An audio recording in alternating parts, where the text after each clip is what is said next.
احنا نازلين النهارده يا جماعه عشان نقول للدنيا كلها ان مصر لا عمرها هتبيع القضيه، ولا عمرها هتنهي الموضوع، ولا عمرها هتسلم الارض، ولا هتبيع الارض. مصر وشعب مصر وكل مصر نازله النهارده علشان تقول احنا مع فلسطين، مش هنسمح بتهجيرهم مرتين، مش هنسمح ببيع القضيه وتسليمها للعدو، مش هنسمح بده ابدا، مش هنسمح باللي حصل في 48 يتكرر واحنا لسه على قيد الحياه، مش هنسمح بالتفريط في ارض سيناء اللي اهاليها سلموها لينا وهي بدم الشهداء مرويه. مش هنسمح ابدا بكل ده يتكرر تاني، ومفيش حد متهيألي هيسمح. وانا مش عارف اللي قاعد ده وانا قاعد ليه؟ انت مستني ايه وانت قاعد ماسك الموبايل في ايدك؟ انا مش فاهم انت عايز ايه؟ عايز الارض نحافظ عليها ازاي؟ في ضغط عالمي دلوقتي بيحصل على مصر بان مصر تفتح معبر رفح لتهجير الفلسطينيين لمره ثانيه وثالثه وعشره وتوطينهم في سيناء. انت قاعد بتتفرج على اللي بيحصل؟ انت قاعد مستني ان الارض تضيع من قدامك؟ لازم يبقى في ضغط عالمي من مصر ونوري للعالم كله ان مصر لا هتفرط في ارضها ولا هتساهل في تسليم القضيه الفلسطينيه وضياعها للابد. لازم تنزل ولازم تقف ولازم تشارك، لازم نوري العالم كله ان مصر رافضه اللي بيحصل. انا بكلمك دلوقتي من الارض، انا بكلمك دلوقتي وانا مش قاعد في البيت ولا قاعد بتفرج على التلفزيون وبقول يا عيني على الفلسطينيين او القضيه الفلسطينيه او يا عيني على مصر او سيناء هتضيع. لازم تنزل، لازم نوري العالم كله ان احنا رافضين اللي بيحصل. لو ما وريناش العالم كله ان احنا رافضين اللي بيحصل، محدش يزعل على الارض لو ضاعت، محدش يسامح نفسه، محدش ينام بالليل على المخده وهو ضميره مرتاح. الارض دي احنا استلمناها من اهلنا في سيناء وهي مرويه بدمهم، ولازم نحافظ عليها بدمنا برضه. وفي نفس الوقت مش هنسمح بضياع القضيه الفلسطينيه للابد.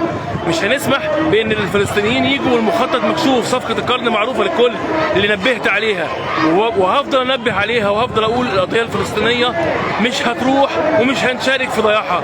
ولازم نحافظ على ارضنا، ولازم تنزل، لازم تشارك، لازم توري العالم كله انك رافض وعارف ان اللي بيحصل ده مؤامره ضد مصر.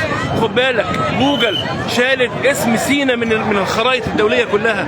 خد بالك المخطط اللي بيحصل ده مخطط في منتهى الخطوره. لو ما فوقتش ليه ولو ما صحتش للي بيحصل ما تلومش الا نفسك، واوعى تفتكر ان اللي بيحصل ده صدفه او ان هم بيضربوا اهلنا في فلسطين واحنا بعيد عن اللي بيحصل وبنقول يا عيني ويا ليلي.